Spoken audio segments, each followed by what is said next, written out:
Thank you, everyone, distinguished guests, friends, colleagues, students, for coming. Adequately to thank everyone who has helped, encouraged, and supported me over the decades. It would take far too long, but my appreciation of you is no less for that. I would, however, like to dedicate this lecture to my late parents, who very much wished to be here. Why does the most famous poem in the Polish language begin with an invocation to Lithuania, my fatherland? And why has Adam Mickiewicz, Poland's most venerated bard, also been claimed as a Lithuanian and a Belarusian? For some of you, these are familiar questions about a poem you know well and perhaps love passionately. Others among you may have barely heard of its unpronounceable author, Mickiewicz. In his neck of the woods, they elongate the penultimate syllable. So, who was he? Adam Bernard Mickiewicz was born on Christmas Eve, 1798. 3 years after the third and final partition of the Polish-Lithuanian Commonwealth.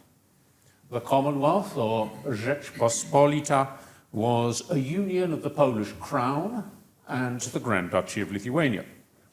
Mickiewicz grew up in Nowogródek, now Nowochródek, in western Belarus, then a small town near the western frontier of the Russian Empire, but formerly in the Grand Duchy of Lithuania. His family was poor, but of noble status, and he benefited from an excellent education.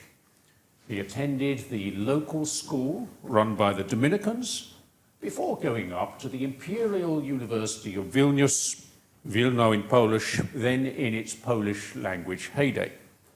He also practiced as a schoolteacher in Kaunas, where he had an affair with his married landlady. Mickiewicz became the Polish literary sensation of the 1820s.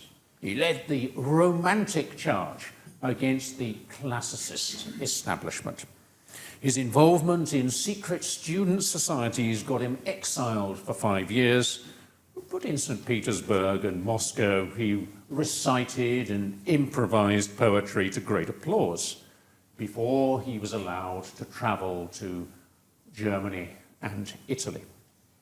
After the crushing of the uprising against Russia in 1830-31, in which he did not participate, he became the leading literary figure of the Great Emigration in Paris. He spent his last 2 decades engaged in political activism, journalism, and lecturing in Slavic literature at the Collège de France. Mickiewicz died in Istanbul in 1855 while trying to organize a Polish legion to fight against Russia in the Crimean War. In 1890, his remains were reinterred in Wawel Cathedral in Krakow, a city he never visited in his lifetime. Pan Tadeusz, which translates as Mr. Thaddeus or Sir Thaddeus, published in 1834, was Mickiewicz's last significant poem. The work is structured as 12 books and an epilogue, containing a total of 9,714 lines, each of 13 syllables. To read it all out loud takes about 12 hours. It is rhymed, not too rigidly, in Polish Alexandrines. The first 4 lines are: Litwo, ojczyzno moja, ty jesteś jak zdrowie, ile cię trzeba cenić, jen tylko szadowie, kto cię stracił. Dziś piękność twą całej ozdobie, widzę i opisuję, potęsnię po tobie. In Bill Johnston's idiomatic translation, these couplets are rendered as: Lithuania, my homeland, your health alone, Your worth can only be known by one who's lost you. Today I see and tell anew your lovely beauty as I long for you. In this case, homeland perfectly evokes the imaginary journey home. But ojczyzna cannot always be so translated. It does mean fatherland, although its gender, like the Latin patria, is feminine. This evening I shall prioritize precise meaning over the translator's art. Pan Tadeusz is usually called Poland's national epic, but the tone is often mock epic. Generals Jan Henryk Dąbrowski and Karol Kniaziewicz play cameos, while Napoleon looms off stage as a god of war. But most of the poem's Homeric language is applied humorously to quarrels and scuffles between country gentlemen. At an early stage in composition, Mickiewicz wrote to the grand old man of Polish letters in exile, Julian Ursyn-Niemcewicz, I am now writing a rural poem in which I try to reserve the memory of our old customs and sketch whatever I can of our rural life, the hunting, the entertainments, the battles, the forays, etc. The action happens in Lithuania about the year 1812, when the old tales were still alive and the remnants of old rural life were still visible.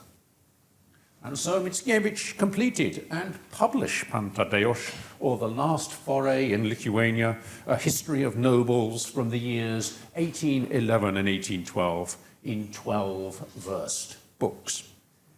The setting and style affected the poem's reception. His fellow poets appreciated the beauty of the phrasing, not least the enchanting depiction of nature. But Juliusz Słowacki regretted its glorification of the swinishness of provincial life, while Cyprian Norwid sarcastically opined, an exceedingly national poem indeed, in which they eat, drink, pick mushrooms, and wait for the French to make a fatherland for them. Norwid does not do the plot justice. As Andrzej Wajda showed in his cinematic masterpiece of 1999, it's a powerful tale of redemption. The backstory is that in the last years of the Commonwealth, the roistering nobleman Jacek Soplica killed his neighbor, the local magnate Horeszko, who had refused him his daughter's hand. In doing so, Soplica inadvertently sided with the Russians who overthrew the constitution of the 3rd of May, 1791. The counter-revolutionary regime installed by the Russians, Targowica, then transferred Horeszko lands to Soplica's younger brother. By 1811, the latter has become the judge, a pious, traditional, litigious, patriotic, benevolent homebody.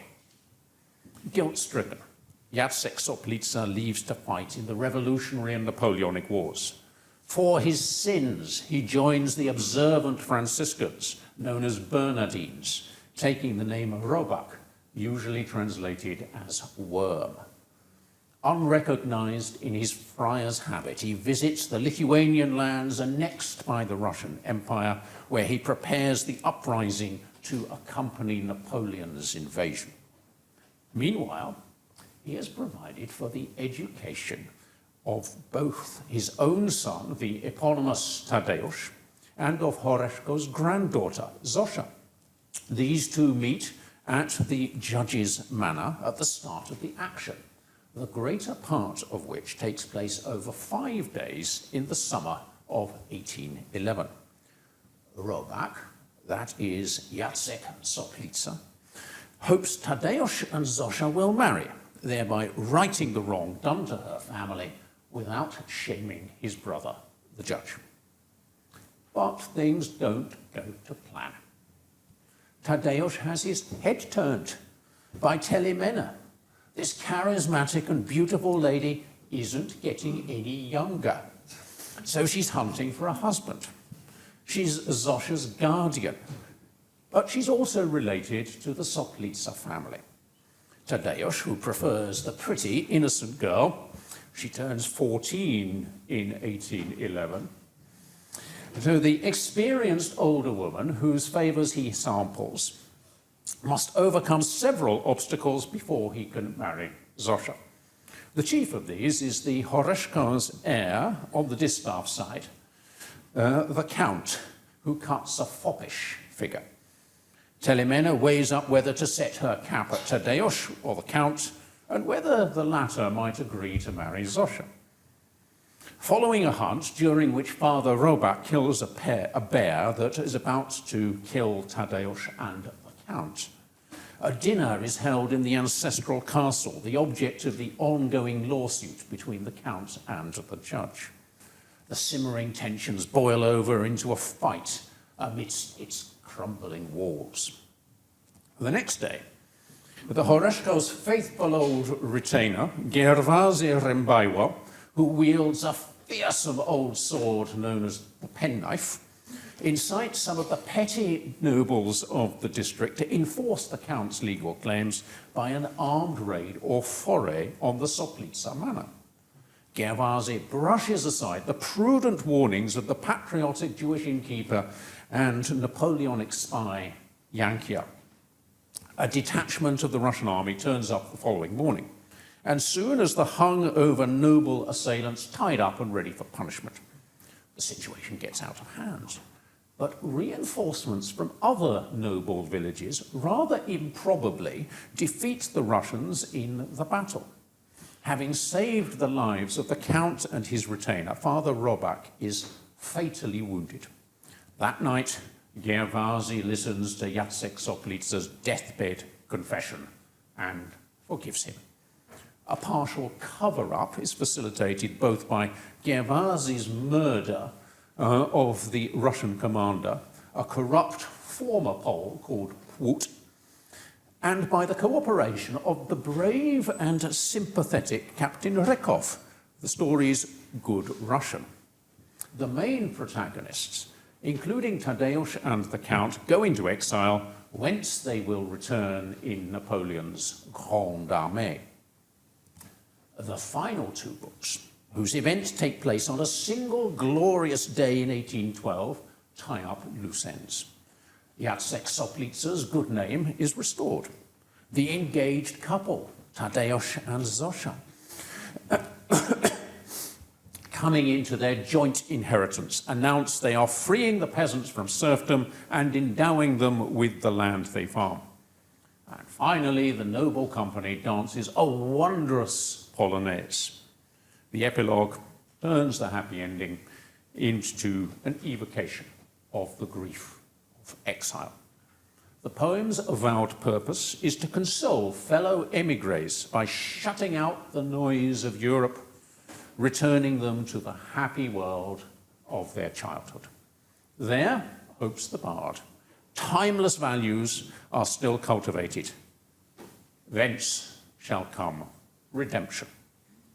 Now, as you'd expect, scholars, most of them Poles, have spilt much ink on the composition, poetic language, the structure, the characters, the historical accuracy, and the moral message of Pan Tadeusz.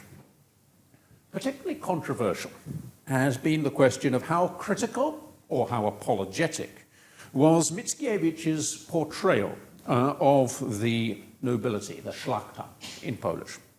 Many 19th and 20th century intellectuals and statesmen blamed the downfall of the old Commonwealth on the anarchy of the szlachta. The strictures of the doyen of Mickiewicz scholars, Stanisław Pigon, took on an age of class conflict in his last works, published under the post-war communist regime. Pan Tadeusz does contain examples of myopia and private interest. Old Maciej Dobrzyński repeatedly rebukes his kinsmen as stupid, głupi, because having quarreled over how to launch a rising against the Russians, they are instead clamoring to serve justice on Judge Soplica. Yet Mickiewicz's satirical portrayal of the foibles of his neighbours of his childhood is gentle and affectionate. Later historians, not all of them Poles, who have appreciated the resilience and values of the Commonwealth as well as its renewal, have not tied themselves up in knots over the bard's alleged nostalgia or xenophobia. I think Mickiewicz got the essential point right in his books of the Polish Nation and Polish Pilgrimage, an incendiary little booklet of biblically couched parables, prophecies, and prayers, published in 1832.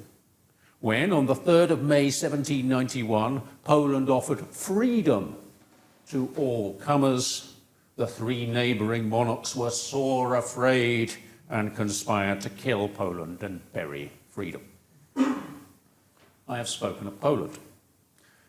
Many Poles would have preferred the national epic to begin with Poland, my fatherland. Even before its publication, another exiled poet, Stefan Witwicki, feared that Mickiewicz's authority would sow the weed of provincialism among younger writers. But the bard refused to change the phrase. He is even reported to have declared himself a wild Lithuanian among the emigres. But what might that mean?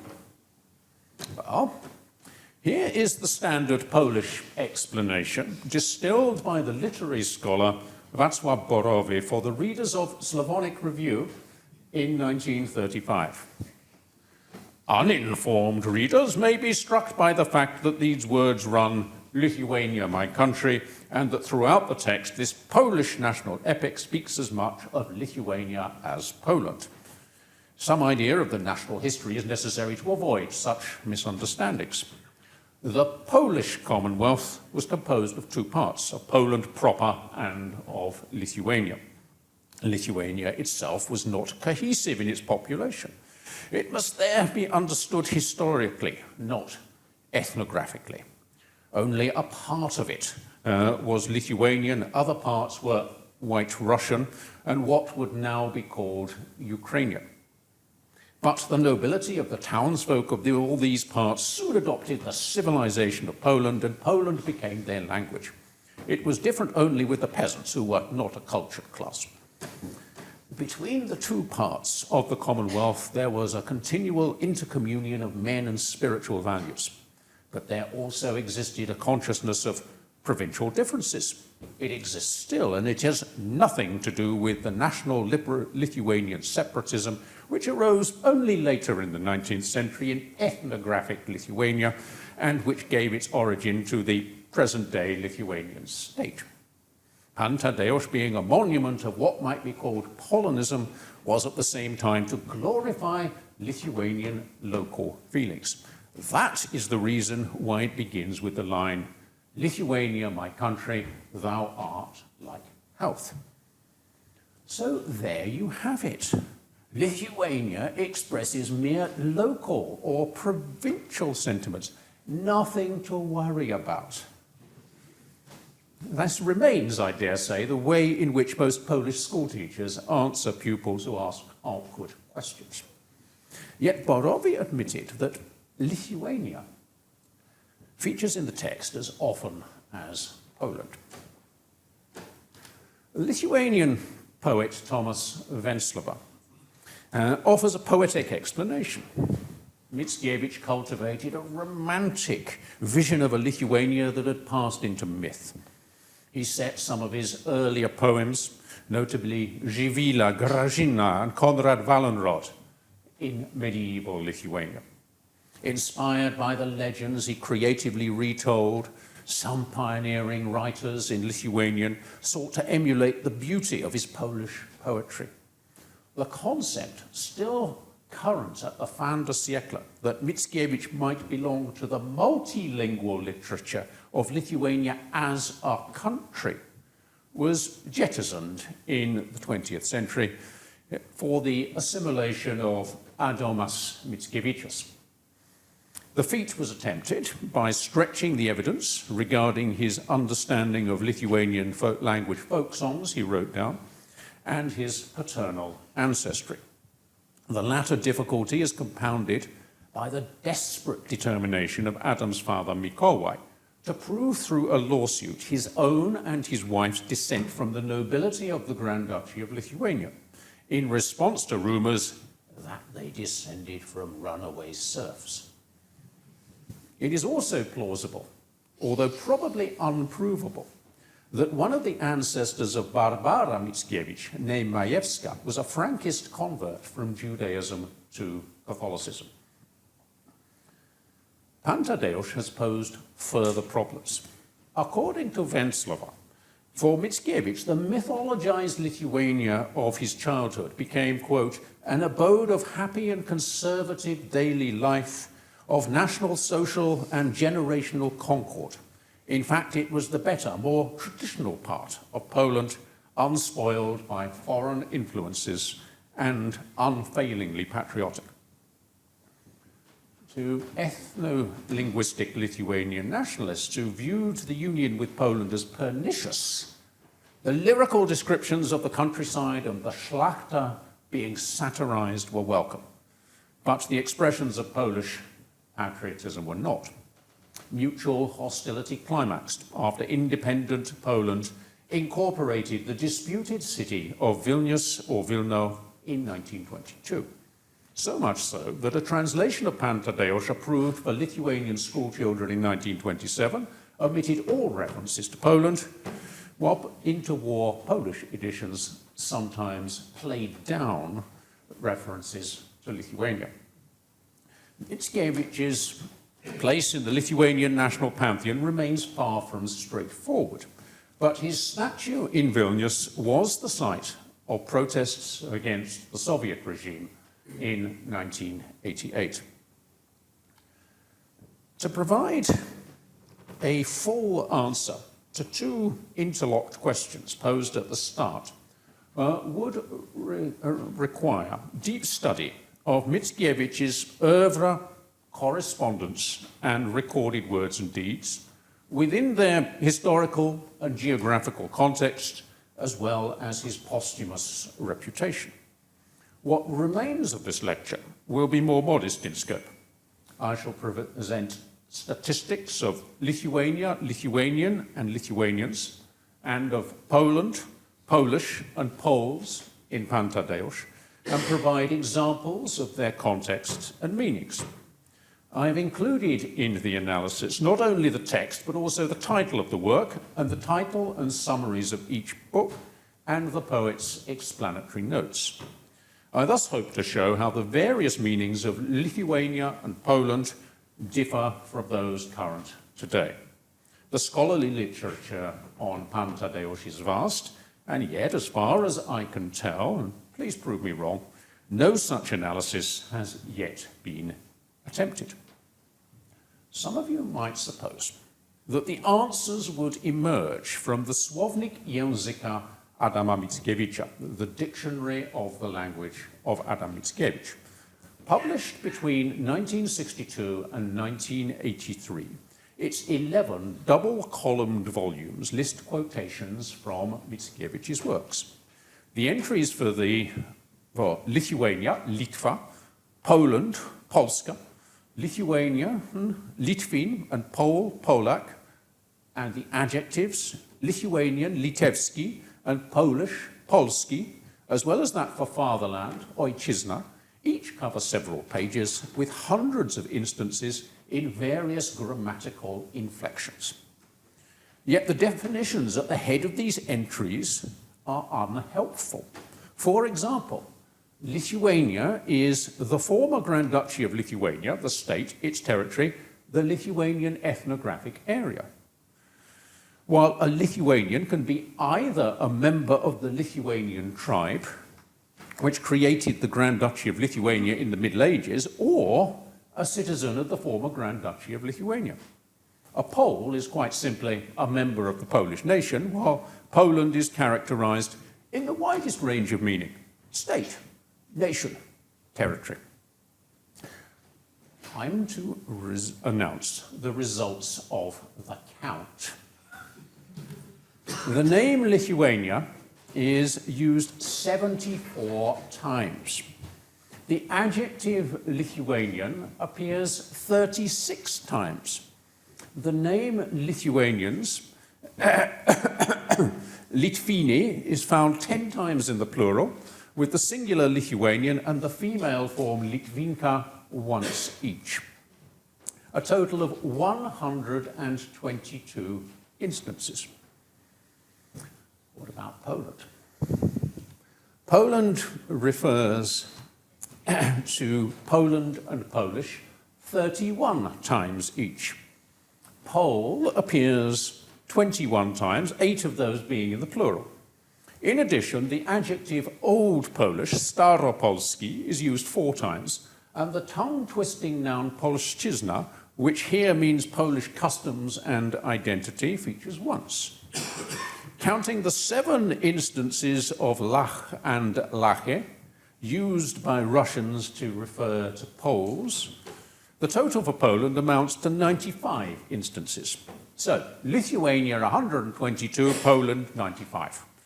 Were the 5 references to Wielkopolska, the province of Greater Poland, and its citizens, and the 9 references to the crown, korona, used without the qualifier Polish included, the result would be 122 to 109. So, cue cheering from the Lithuanians present.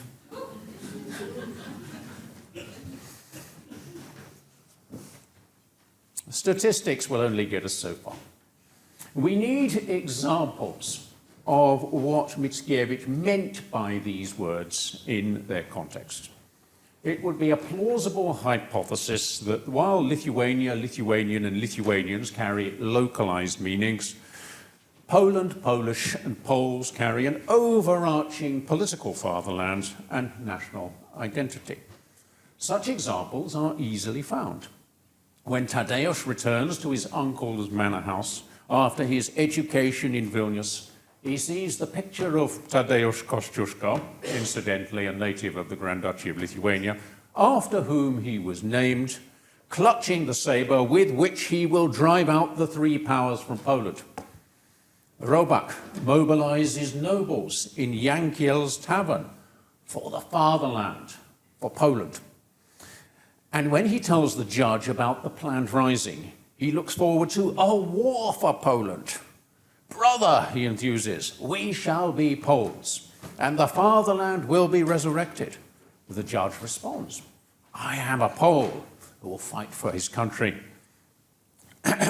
Whereupon Robak explains, oh, Polish blood.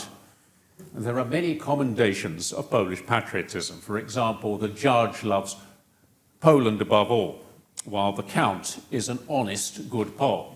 I'll talk about Jankiel later. Lithuania and Lithuanians will be part of this struggle. In the tavern, Robak says that the Lithuanian nobles will then mount their horses. To his brother, he explains that when Napoleon brings freedom to Lithuania, the Lithuanians should be ready to join with their sister, the Crown, and demand that Poland be restored. Note that Lithuania's partner is not Poland, but the Crown. In Book 8, they are compared to the twin stars Castor and Pollux.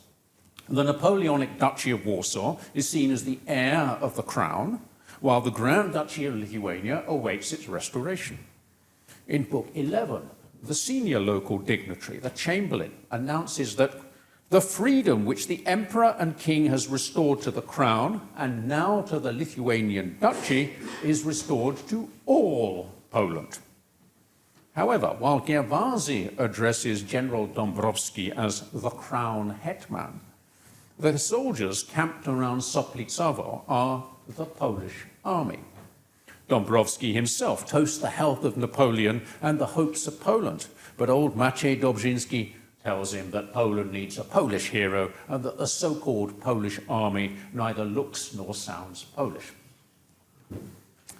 The aged Gerwazy, here reconciled with his old rival Protasi, who once delivered documents issued by the Supreme Tribunal of the Grand Duchy of Lithuania and is now a retainer of the Soplitsas, reflects that this day Lithuania again joins itself with the crown.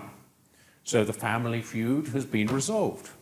This comes after Protasy's recollection that the Poles once had conflicts with Lithuania worse than those between the Horeszkos and Soplica. Zamówię, wszak Polacy miewali zamieszki z Litwą gorsze niż Soplicą Horeszki.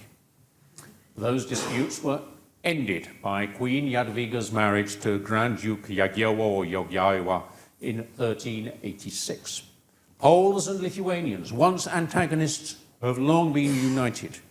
Gervasi compares our crown and our Lithuania to a married couple, united by God and divided by the devil.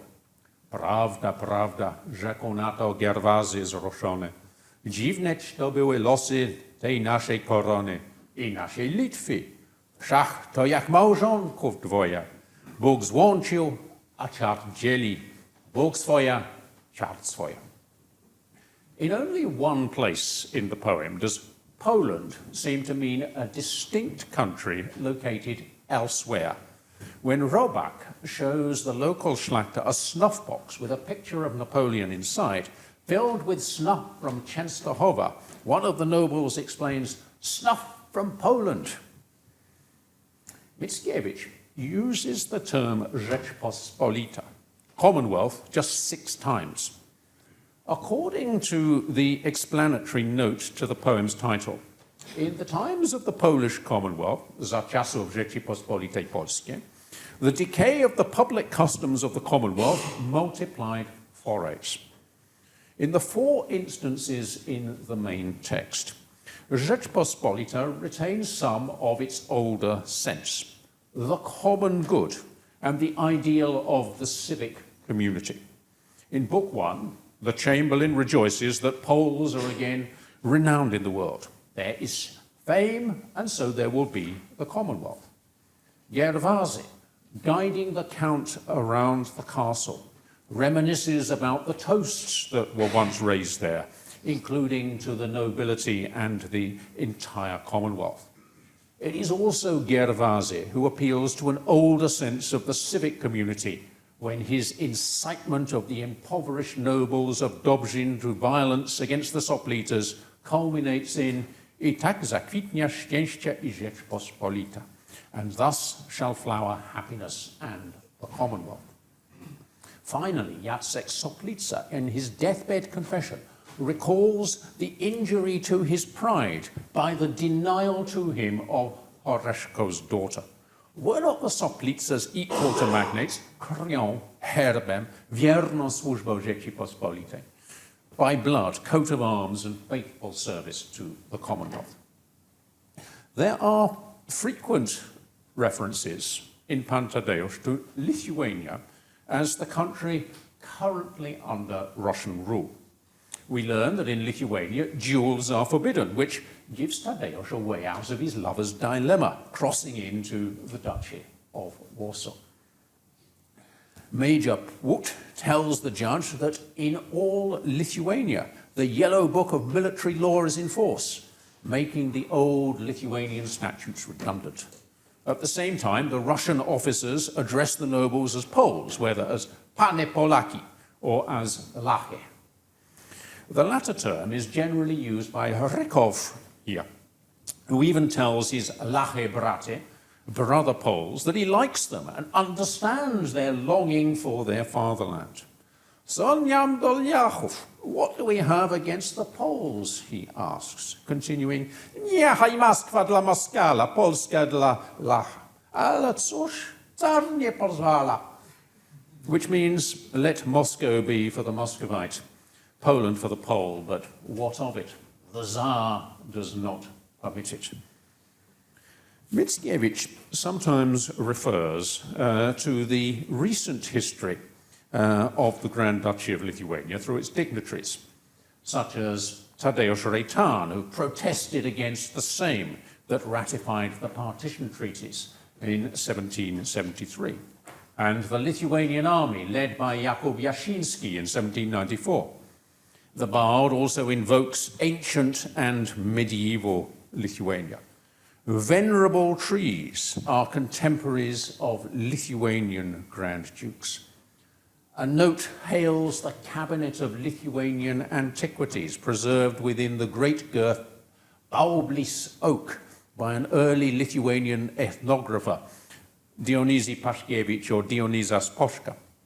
The note about the heavy Lithuanian club wielded by a Dobrzyński and called the sprinkler explains that such clubs in pagan times were the chief weapon of the Lithuanian infantry.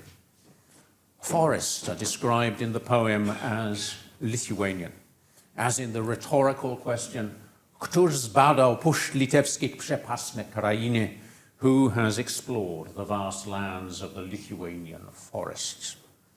A humorous digression concerns the abundance of flies in Lithuania. The larger, noble variety can rout spiders. But nature is not only Lithuanian. The bard claims that żadne żaby nie grają tak pięknie jak polskie. No frogs croak more beautifully than Polish ones. The meaning of fatherland, ojczyzna, is brought into focus by the argument about art and nature between the Count, in Baida's film here, and Tadeusz. The former has sketched Telimena. She complements his skill with reference to the landscape, skies and seas of Italy, and they slight the homeland. The simpleton, the prostak Tadeusz, is not impressed. He has seen exotic trees in the botanic gardens in Vilnius, and he much prefers the Lithuanian woods all around them. Some of the poem's most memorable language characterizes the emotions suggested by birches, hornbeams and oaks, as well as by scudding clouds. He tells the Count that painting rocks and deserts rather than the fertile Lithuanian plain will expose him to the mirth of his neighbors. The Count responds by telling Tadeusz about the principles of composition, for which an Italian sky is obligatory, for Italy was, is, and will be the fatherland of painters. Telimena weighs in with the complaint that nothing but the fatherland can please the Soplitsas. But while their fatherland is certainly Lithuanian, it is also Polish, as Telimena testifies by recalling the painter Alexander Orłowski, who, while working in St. Petersburg, praised everything in Poland, the earth, the sky, the forest. It is a similar story with cuisine, costumes, and customs, or at least those of the Szlachta. There is the expected Lithuanian cold beetroot soup, Hołodziec Litewski, but chicken broth, rosu, in different places is called Lithuanian and Old Polish. Every Pole knows that takiej kawy jak Polsce nie ma w żadnym kraju. In no country is there such coffee as in Poland. Italians always laugh at that. The last Old Polish feast, the Ostatnia Uczta Staropolska, described in Book 12, is served on a wondrous dinner service brought back from Venice by a Radziwiłł. Featuring miniature figures in Polish costumes, it tells the history of a Polish Sejmik, or a local parliamentary assembly.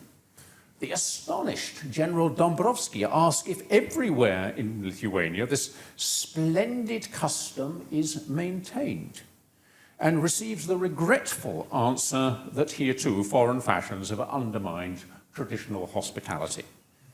This theme is also raised in Book 1 when the judge and the chamberlain recall the courtesy once taught at a magnate's court and the baleful impact of French fashions in Lithuania. Even a Dobrzyński returns from long journeys to the village of Soplicowo as if it were the center of Polishness, for there one can drink in and breathe the fatherland. Padam do Soplicowa jak w centrum polszczyzny, tam się człowiek napije. Nadysze, ojczyzny. On the other hand, in Book 1, Tadeusz catches his first glimpse of Zosia attired in white, revealing her arms and neck. A Litvinka, a Lithuanian woman, would only dress like this in the early morning, safe from the eyes of men. On the day of her engagement to Tadeusz, Zosia makes an entrance, not in the fashionable low-cut dress envisaged by Telimena, but in simple Lithuanian attire, described in detail and recreated for the film. The senior officers applaud her wearing a national dress that reminded them of their youthful years and former loves. One of the less realistic events is the decision of Tadeusz and Zosia to grant the enserfed peasants not only their personal freedom, but the ownership of the land they work, fully aware that their income will decrease. Although Gervasi feels that freedom is not for everyone, he thinks it fitting for the peasants to be admitted to heraldic clans as noble brethren. It is a classic statement of the view that where other countries abolished their nobility, Poland ennobled everyone. Tadeusz. Well, Poles do call each other Lord and Lady, Pan and Pani in the third person. Tadeusz raises a toast to the health of fellow citizens, free, equal Poles. Zdrowia współobywateli, wolnych, równych Polaków. These fellow citizens are the very people described earlier by Mickiewicz as the pospólstwo litewskie, the Lithuanian common folk. That morning at the chapel, they had piously made offerings of flowers to the Mother of God, where they were also drawn by their curiosity of famous commanders of our legions, whose names the people knew and venerated, and whose wanderings, campaigns, and battles were the national gospel of Lithuania, Evangelia Narodowa Litwy. With heads uncovered, quote, the white or fair hair of the Lithuanian people shone in gold like fields of mature rye. Głos litewskiego ludu biało owo płowie pozłacał jako one dojrzałego Żyda. There are references in the poem to Lithuanian popular beliefs concerning the stars on the comet of 1811 and to the straw thatch above the poor cottage of a Lithuanian, Strzecha ze słomy nad ubogą Litwina chatką. An explanatory note informs us that a Lithuanian villager, a wieśniak litewski, seats a guest in the corner. Nowhere, however, does Mickiewicz tell us or acknowledge that these people with whom he had grown up spoke a dialect of Belarusian. Wenslova notes that the bard's only recorded use of the term Belarusian was in a letter dated 1853. Yet within a few years, another Polish-Lithuanian nobleman of Ruthenian stock, Wincenty Dunin-Marcinkiewicz, would make the first translation of Pan Tadeusz into Belarusian. But Mickiewicz is Lithuania. His Litva was one country or fatherland, and all its people were therefore Lithuanians, who were also, or should become, free and equal Poles. Did that include the Jews? Mickiewicz veered between philo-Semitism, perhaps connected with his ancestry, and casual prejudice. Pan Tadeusz contains a notorious simile of the blood libel, dropped in as a common idiom. Father Robak, while motivating the local szlachta, claims that it is the Jewish way to fold one's arms and wait on events. Yet in Norvid's opinion, the poem's only truly serious character was a Jew. We are told early on that Jankiel, although a Jew, spoke Polish quite purely, and that he had the reputation of being a good Pole. Jankiel's concert on the dulcimer is the emotional culmination of the poem. So it is presented in the 1928 silent film directed by Ryszard Ordyński, of which about half survives and has been restored. It evokes the Constitution of the 3rd of May in harmony and the treason of Targowica in discord, before finishing with the triumphant strains of Jeszcze Polska nie zginęła, Marsz Dąbrowski do Polski. Poland is not yet lost. March Dąbrowski to Poland. The old man experiences a vision. Generale, rzekł, ciebie długo Litwa nasza czekała długo jak my Żydzi Mesjasza. General, he said, our Lithuania has long awaited you like we Jews the Messiah.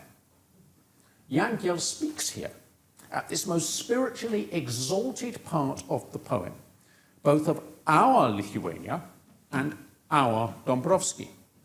The bard adds that this honest Jew loved the fatherland as a Pole. Żyd poczciwy ojczyznę jako Polak kochał. The exclamation mark implies that many readers might find that surprising.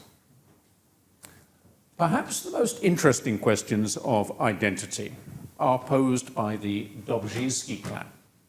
They inhabit the Zaścianek, or the all-noble village of Dobrzyn. They are famed in Lithuania and are distinct among their Lithuanian brethren, między bracią Litwą, for their posture, height, appearance, black eyes and hair with aquiline noses, customs and even speech. For in their veins flows pure Polish blood, undiluted 400 years after their move from Mazovia to Lithuania. They till their own land, but they have a keen sense of their noble status. The women wear gloves to spin. Their sons are all baptized as Maciej or Bartłomiej, patrons from the crown, while the daughters are called Kachna or Marina. To avoid confusion, they adopt monikers. Their respected patriarch Maciej, here he is Królik, a pun on the word for rabbit, which he keeps in profusion. But it is also the diminutive of król, or king. During the battle against the Russians, the Dobrzyńskis fight alongside Lithuanian nobles from neighboring villages. The two groups cheer each other on as Mazovians, Mazurzi, and Lithuanians, Litva, Litvini, respectively. Afterwards, in the Polish army of the Duchy of Warsaw, their comrades and commanders perceive them not as Mazovians, but as the last exemplars of ancient Lithuania. The fearsome sprinkler is wielded, according to the current Mazovians, by a Lithuanian bear. Whoever wanted to know what a Lithuanian bear looks like, that's it. He was once Janoschik and a good deal more handsome. The differences in the perception of the Dobrzyńskis as Mazovians or Lithuanians is one of Mickiewicz's subtlest observations on identity. Mickiewicz did not and could not conceive of Lithuania as an ethno-linguistically defined nation, still less as a nation-state. His Lithuania was the former Grand Duchy of Lithuania and its peoples, nobles, peasants, and Jews. Most of the Lithuanian common folk actually spoke dialects of Belarusian. Despite the fluid perceptions of the Dobrzyńskis, Mickiewicz's Lithuania is not the equivalent of Mazovia or Greater Poland within a shared Polish fatherland. He hoped that his Lithuania, the country in which he had grown up, would be liberated from Russia and reunited with the Crown as part of a Poland whose inhabitants could all become free and equal Poles.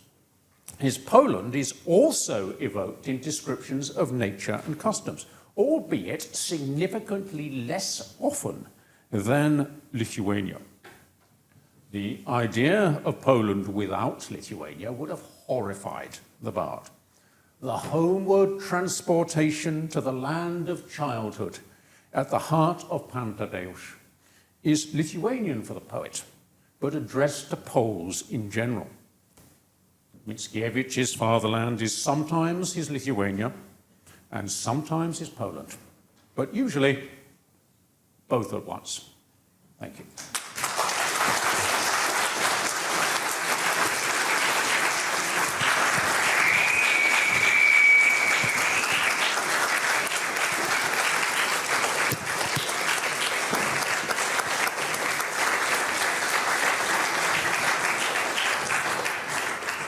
Yes, it's a great pleasure and privilege to offer a note of thanks and a response to this most excellent lecture. My name's Dr Thomas Lorman, and I first got to know Richard when he served as the chair of the appointments panel when I applied to rejoin the school in 2013.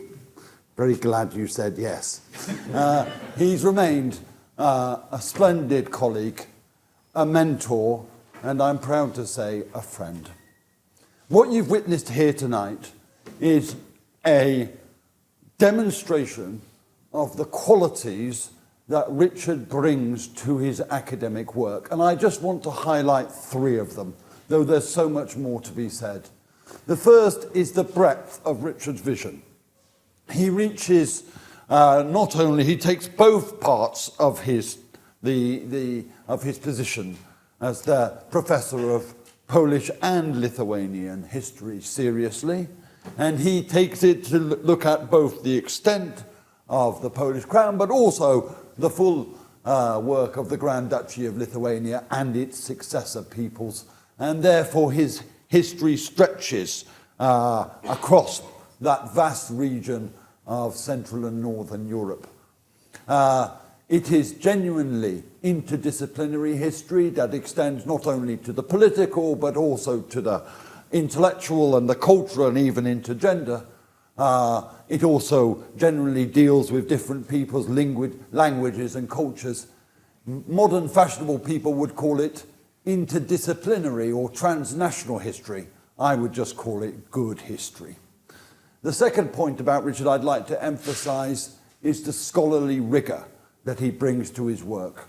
Over and over again, Richard goes back to the sources, and tonight he took us back to the very voluminous Pan Tadeusz, carefully examining what the sources actually said. At other times, I know he spent long periods of time in dusty archives or reading critical primary sources wherever he can find them. And that scholarly rigor, that attention to detail, is the quality that makes each of the works he writes invaluable in posing new questions and raising afresh our thinking about old assumptions, old conclusions. The final thing I'd like to say about the quality that we've seen is that Richard also makes the works accessible. He sprinkles it with a refreshing amount of humour and keeps us on our toes. I've taught for many years with Richard on the module Poland and Lithuania Transformed, and I've seen the magic he works in making the complex and almost headache-inducing complexities of Central and Eastern European history accessible and exciting to the students. And I think he's done that again tonight. I hope that you will join me in A, wishing to read Pan Tadeusz all over again, B, in thinking, goodness me, I hope one day I can give a lecture as good as this one. And C, in joining me in a round of applause for someone who has fully merited their appointment as professor. And while it's taken 13 years for the lecture to be given, it was worth the wait.